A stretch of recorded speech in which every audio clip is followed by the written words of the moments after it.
नमस्कार दोस्तों, दृष्टिकोण में आपका स्वागत है और एक बार फिर से मैं हूं आपके साथ दुष्यंत चोपड़ा। दोस्तों, आज हम बात करेंगे आज के समय में टीआरपी की रेटिंग में या दर्शकों की पसंद बन चुके रिपब्लिक भारत या रिपब्लिक चैनल की, इंग्लिश हो या हिंदी हो, और उसके जो मैनेजिंग एडिटर हैं, एडिटर इन चीफ है अर्नब गोस्वामी, उनके बारे में कुछ चर्चा करेंगे कि ऐसा क्या है कि अर्नब गोस्वामी सब चैनलों को, सब पत्रकारों को पछाड़ते हुए मीलों आगे निकल गए हैं। अगर हम इंग्लिश चैनल की बात करें तो अर्नब का जो इंग्लिश चैनल रिपब्लिक है, उसने टीआरपी की अभी जो लेटेस्ट रेटिंग आई है उसमें बाकी सबको इतनी बुरी तरह से पछाड़ा है कि टोटल मार्केट शेयर का 48.23% शेयर लेकर रिपब्लिक इस दौड़ में बहुत आगे निकल गया, जबकि times now 18%, India today 15%, CNN 14% लेकर लड़खड़ा रहे हैं और किसी तरह से उसको पकड़ने की सारे मिलजुल कर भी अगर कोशिश करें तो 48% पर वो अकेला बैठा, जितने ये तीनों चैनल हैं। और लिबरल गैंग का नेतृत्व करने वाला एनडीटीवी चैनल जो है वो बेचारा 3.4% की रेटिंग के साथ कहां पीछे कहीं लाइन में लगा हुआ नजर ही नहीं आ रहा।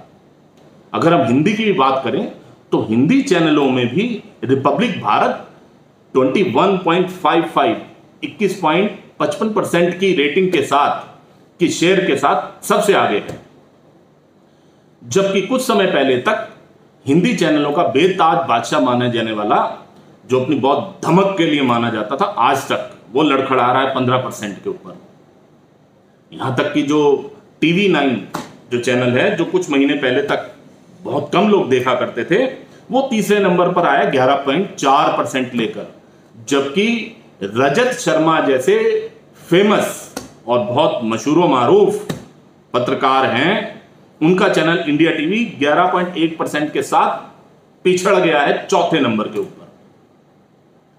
उसके बाद सारे चैनल आते हैं, चाहे वो न्यूज 18 हो, जी न्यूज हो, एबीपी हो। अब जी न्यूज भी अपने आप को राष्ट्रवादिता का बहुत बड़ा पुरोधा मानता है, वो भी लड़खड़ा रहा है 8% नंबर लेकर, और वो भी बैठा हुआ है छठे नंबर के ऊपर।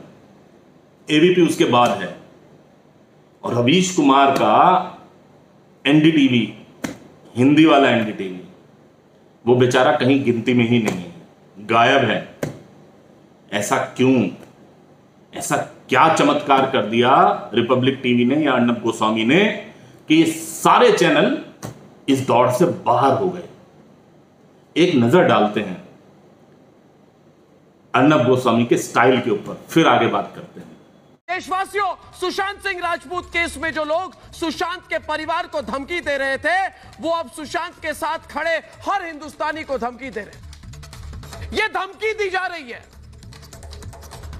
मुंबई में आओगे तो देख लेंगे। क्या देखोगे संजय राउत? मुंबई में रहता हूं, मुंबई में रहता हूं, मुंबई में घुसकर मुंबई पुलिस से सवाल उठाता हूं। क्या कर लोगे संजय राउत? कौन हो तुम? संजय राउत, मुंबई तुम्हारी है? मुंबई तुम्हारी है संजय राउत? मुंबई मेरी कर्म भूमि है। फिर अनिल देशमुख जी, आप इतना भड़के हुए क्यों हैं? शर्म नहीं आती है? अनिल देशमुख, कंगना रनौत को आने नहीं दूंगा। कंगना रनौत कौन है? मुंबई में ना आए। अरे क्यों? जागीरदार हो तुम मुंबई के? देश जानता है, डरता वो है जिसे पकड़े जाने का खौफ होता है। अनिल देशमुख और संजय राउत, याद रखो ये बात कि डरता वो है जिसे राज खुलने का खौफ होता है। डरे हुए हो तुम। इनकी बौखलाहट, इनकी बौखलाहट दोस्तों, इनकी बौखलाहट का वजह मैं देश को बताता हूं आज। उद्धव ठाकरे जी, सवाल पूछने का अधिकार हम सबको इस मिट्टी, इस देश के संविधान ने दिया है। घोषणा मैं करता हूं इस प्रोग्राम पर आज दोस्तों कि मैं उद्धव ठाकरे, संजय राउत और अनिल देशमुख को आमंत्रित करता हूं 1-to-1 बात हो मेरे साथ। मैं इंटरव्यू करूंगा उनका। संजय राउत जी, हिम्मत है तो आओ सामने, इंटरव्यू होगी आपकी और मेरी। है हिम्मत? है हिम्मत? तो ये था अर्नब गोस्वामी का स्टाइल। जिसको आज की जनता पसंद कर रही है, चाह रही है, उसको देख रही है। अर्नब गोस्वामी ने ये स्थान ऐसे ही नहीं बना लिया, रातों रात नहीं बन गया। उनका अपना बड़ा लंबा इतिहास है, बहुत उन्होंने संघर्ष किया, बहुत अपना मेहनत की है आज इस मुकाम पर पहुंचने की। असम के गुवाहाटी में जिस परिवार में 7 मार्च 1973 को अर्नब गोस्वामी का जन्म हुआ, तो वो एक सैनिक परिवार था। उनके पिता मनोरंजन गोस्वामी, कर्नल मनोरंजन गोस्वामी भारतीय सेना में थे और उनका परिवार पूरी तरह से एक बुद्धिजीवी और एक पढ़े लिखे लोगों का परिवार था। उनके दादा रजनीकांत गोस्वामी बड़े फेमस स्वतंत्रता सेनानी थे, कांग्रेस के लीडर थे और बड़े ही मशहूर वकील भी थे। वहीं उनके नाना गौरीशंकर भट्टाचार्य की बात करें तो अगर दादा कांग्रेसी थे तो नाना उनके कम्युनिस्ट थे, कम्युनिस्टों के बहुत बड़े नेता थे। वो खुद भी स्वतंत्रता सेनानी रहे, बहुत मशहूर लेखक भी रहे। तो ऐसे परिवार में जन्म लेने के बाद जब उन्होंने शिक्षा दीक्षा अपनी ग्रहण करी तो स्वाभाविक रूप से उनके पिता सेना में थे तो देश भर घूमते रहे। तो दिल्ली छावनी के सेंट मैरी स्कूल से उन्होंने 10th करी, तो जबलपुर पहुंचकर जबलपुर के छावनी के सेंट्रल स्कूल से उन्होंने 12th क्लास करी। उसके बाद वो दिल्ली आ गए। दिल्ली से उन्होंने सोशियोलॉजी में बीए किया, स्नातक की शिक्षा करी हिंदू कॉलेज से। उसके बाद वो आगे फर्दर शिक्षा के लिए ऑक्सफोर्ड यूनिवर्सिटी गए, वहां पर उन्होंने मास्टर्स की डिग्री ली सोशल एंथ्रोपोलॉजी में। अब उसके बाद जब उनका करियर शुरू हुआ तो शुरुआत ही उनकी पत्रकारिता से हुई, जबकि उन्होंने द टेलीग्राफ कलकत्ता को ज्वाइन किया एक रिपोर्टर के नाते, संपादक बने वो। उसमें थोड़ा सा उनका एक समय रहा, कालखंड था जब वो द टीवी करके एक छोटा सा न्यूज चैनल होता था, उसमें भी उन्होंने काम किया।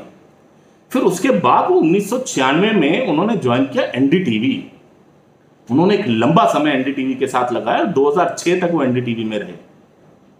यानी ये जितना भी लिबरल गैंग जिसके मेन गंगोत्री जिसको हम कहेंगे, जहां से ये सब निकले, प्रणव जेम्स रॉय का, ये उन्हीं की शागिर्दी में इन्होंने सारा कुछ सीखा।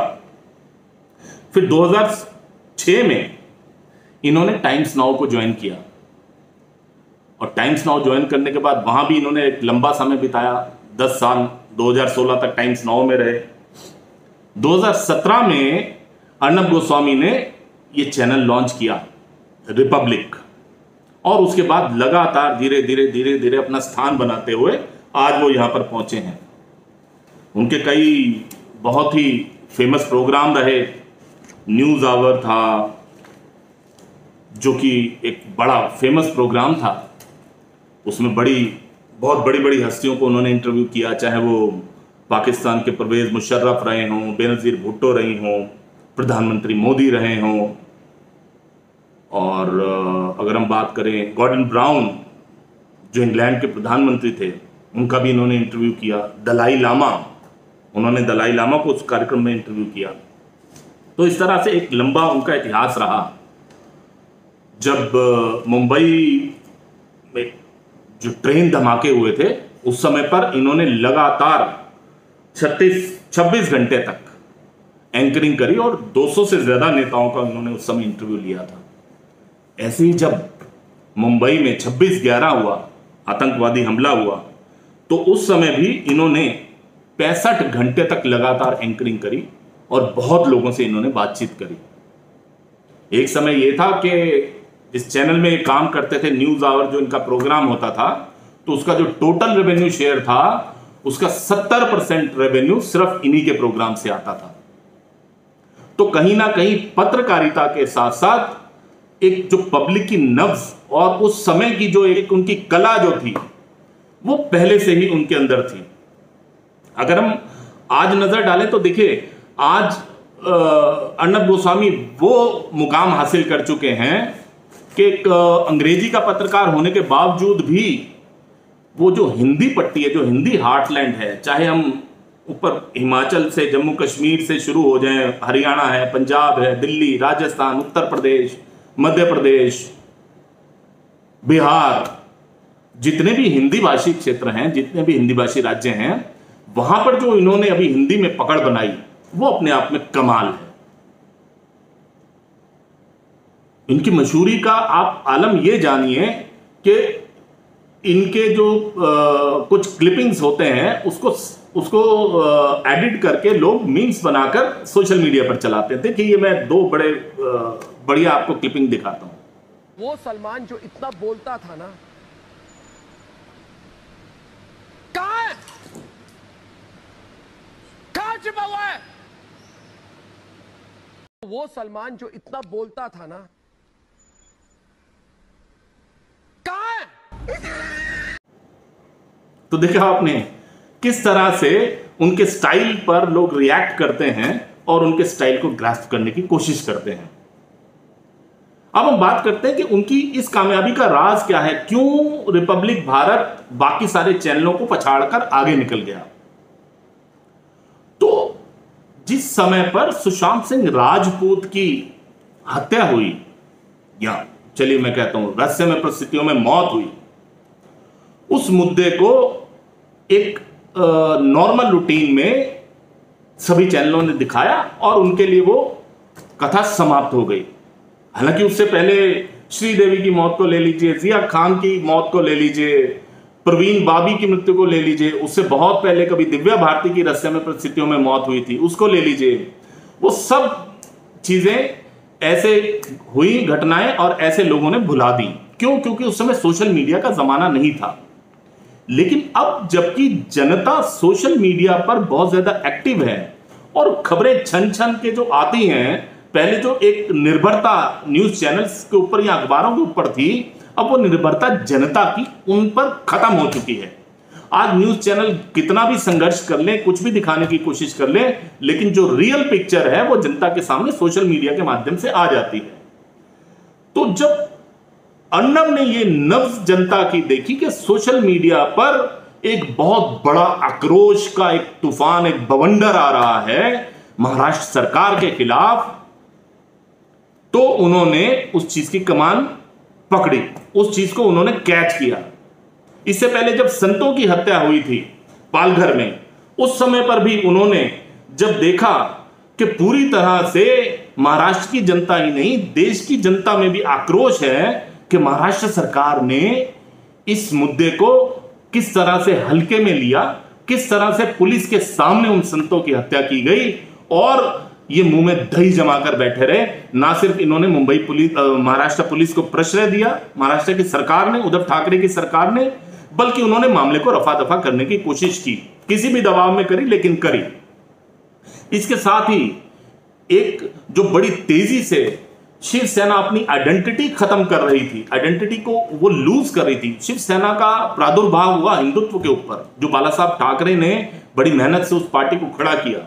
लेकिन सत्ता के लालच में जब उद्धव ठाकरे एंड कंपनी ने अपनी सरकार बनाई बीजेपी से अलग होके, तो एनसीपी और कांग्रेस का साथ लेने की वजह से वो हिंदुत्व की इमेज को डैमेज करते चले गए और सेकुलर की राह पर जो उन्होंने चलना शुरू किया, उसका एक बहुत बड़ा आक्रोश जनता के अंदर था, जिस आक्रोश को अर्नब गोस्वामी ने रिपब्लिक चैनल ने समय रहते पहचाना और उन्होंने पूरा एक अभियान चला दिया। ऐसा अभियान चलाया कि जनता में, पूरे देश की जनता ने, बल्कि विश्व भर में जो हिंदी भाषी लोग जो भारतवंशी रहते हैं, उन सब ने अर्नब का साथ दिया, रिपब्लिक को देखना शुरू किया। इतना देखना शुरू किया कि बाकी सारे चैनल उस दौड़ से बाहर निकल गए। जहां तक हम बात करें एनडीटीवी जैसे चैनल्स की, जो कि अपनी एक आइडियोलॉजी को ही लेकर चलते हैं, जो उनकी लिबरल और सेकुलर इमेज को बनाए रखना, और उनका एकमेव लक्ष्य होता है कि किस तरह से वो प्रधानमंत्री मोदी को, मोदी सरकार के कामों को कटघरे में खड़ा करें, और कोई अच्छा भी काम हो रहा है तो ढूंढ ढूंढ कर उसकी बुराई निकालें। रवीश कुमार बेचारे बहुत कोशिश करते रहे, राजदीप सरदेसाई ने पूरा सिर पटक पटक की कोशिश कर ली, लेकिन वो जनता को भ्रमित नहीं कर पाए, क्योंकि जनता के सामने क्लियर पिक्चर थी। तो वो जो जनता की जो नब्ज थी, वो जो समय की पुकार थी, वो एक पत्रकार के नाते ना सिर्फ अर्नब ने पहचाना, बल्कि एक चैनल का मालिक होने के नाते भी उन्होंने उस चीज को समय रहते पहचाना और एक मेव लक्ष्य बनाकर उन्होंने मुंबई में जो ड्रग माफिया है, महाराष्ट्र सरकार का जो निकम्मापन है, संजय राउत ने जिस तरह से कंगना रनौत के साथ बदतमीजी करी, उन सब चीजों को अर्नब गोस्वामी ने प्रमुखता से दिखाया। जहां रजत शर्मा और जी टीवी जैसे चैनल मुंह में दही जमाकर बैठे थे, बल्कि रजत शर्मा ने तो एक बीच में बयान भी दिया कि ये सब जो मीडिया ट्रायल चल रहा है बहुत शर्मनाक है, उसकी उनको बड़ी छीछा लेकर झेलनी पड़ी। जी न्यूज जो अपने आप को बहुत बड़ा पुरोधा मानता है, एक टॉर्च बेरर मानता है राष्ट्रवादिता का, उसने भी अपनी भाषा को बदला। अभी रिसेंटली कल जो प्रकरण बिहार में हुआ, जहां भाजपा के कार्यालय के अंदर घुसने की कोशिश की गई प्रदर्शनकारियों द्वारा, कांग्रेस के प्रदर्शनकारियों द्वारा, तो वहां पर आप देखेंगे कि सभी चैनल, जितने भी लिबरल चैनल्स हैं, एनडीटीवी हो गया या सोशल मीडिया पर आने वाले यूट्यूब के चैनल जो हैं, जो लिबरल गैंग वाले, वो लगातार एक ही हिस्सा दिखा रहे थे, जहां पर कि भाजपा के लोग पिटाई कर रहे हैं कांग्रेस कार्यकर्ताओं की। लेकिन रजत शर्मा के चैनल समेत किसी ने भी यह दिखाने की कोशिश नहीं की कि उससे पहले कांग्रेसी कार्यकर्ताओं ने, प्रदर्शनकर्ताओं ने हल्ला बोला, हमला बोला भाजपा कार्यालय के ऊपर, और उसी की परिणति थी, उसी के रिएक्शन में वो जो भी घटना हुई कल वो बिहार में हुई, लेकिन उसका एक ही हिस्सा इन चैनल्स ने दिखाया। तो ऐसे में जहां जनता को सब पता ही है कि आज क्या हो रहा है, वहां पर आप कब तक अपने ऊपर एक मुखौटा चढ़ाकर रहेंगे? अर्नब गोस्वामी ने अपने आप को किसी मुखौटे के अंदर छुपाया नहीं, उसने जो रियलिटी थी वो दिखाई, और पूरी निष्ठा के साथ दिखाई, पूरी दबंगई के साथ दिखाई, और पूरी मजबूती के साथ दिखाई। उसकी इस अदा पर लोग रीझे, उसकी इस अदा पर लोगों ने उसको पसंद किया, और यही एकमात्र कारण है कि जो समय की नब्ज को पहचाना एक चैनल के हेड ने, एक कंपनी के मैनेजिंग डायरेक्टर ने, और एक निर्भीक पत्रकार ने, और उसने लगातार उस लाइन को पकड़े रखा। आज उसी की परिणति है कि अर्नब गोस्वामी का चैनल इस दौड़ में सबसे आगे निकल गया है। अगर आपको भी लगता है कि हमारी कही हुई बात ठीक है और अर्नब की कामयाबी का राज ये है, तो कृपया हमारे इस वीडियो को लाइक कीजिए, शेयर कीजिए, कमेंट कीजिए। ज्यादा से ज्यादा आपके कमेंट्स का मुझे इंतजार रहेगा। आप कृपया अपनी प्रतिक्रिया जरूर दीजिए। अगर आप मेरे से सहमत नहीं है तब भी आप अपनी प्रतिक्रिया जरूर दीजिए। और साथ ही अगर आपने अभी तक हमारे चैनल को सब्सक्राइब नहीं किया है तो कृपया चैनल को सब्सक्राइब करिए, साथ वाले बेल आइकॉन के बटन को जरूर दबा दीजिए, ताकि हमारे आने वाली खोजपूर्ण खबरें और विश्लेषण समय रहते और सबसे पहले आप तक पहुंच पाए। बहुत बहुत धन्यवाद दोस्तों, थैंक यू।